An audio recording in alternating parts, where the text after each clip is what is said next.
Hi guys, it's January 6, 2013. I always have to look down at the calendar to make sure I'm saying the right date. This is a video response to a couple of videos that have been going around the group about e-readers versus books. There's actually, I think, two different questions. And one is a question more of personal taste about whether it's better to read a traditional book or an electronic book.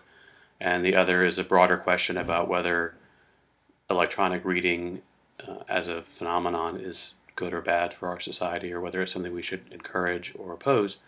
The first question is really personal taste, and I'm not going to spend a lot of time talking about people's personal tastes. I like reading traditional books just fine, and I like reading electronic books just fine. I like books because they have words and ideas, and the delivery system is not that important to me. But on the question of personal taste, I would just throw out one thing, and I say that as someone who, hey, what you doing?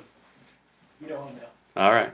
I say this as someone who's lived through many transitions of technology.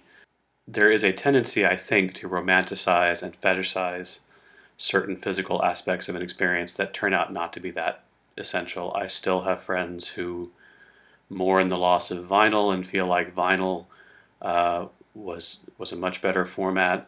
I live in Portland, where people are really into that. I'm sure there are people who only listen to music on wax cylinders if they can, and think that vinyl was selling out, much less MP3s. I am old enough to have had long, serious conversations with people about the fact that beta is a much better video format. What? Hey Carter, do you like reading regular books or books like on the Kindle?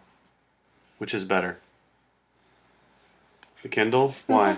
It's easier to see, and when you flip the pages, it doesn't feel so weird. It doesn't feel so weird? Yeah. Okay, well, It just goes like this.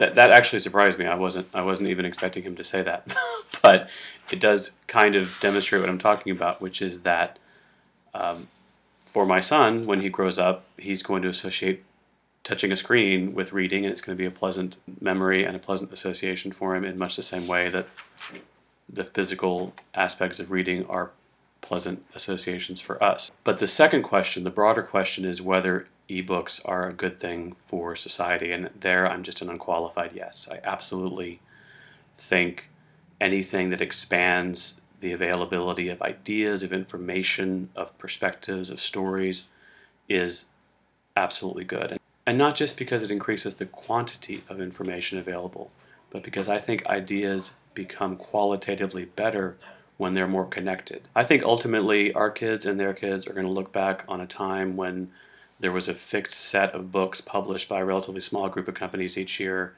and it's going to seem totally bizarre to them. It's going to be like the idea of having just 3 TV stations or getting all your news from one newspaper. It's going to be totally foreign to them, and that's a good thing, because they're going to be plugged in to books in the same way that we're plugged into music or to video now. And if you love books and you love words and you love ideas and you love people exchanging them, that can only be a good thing.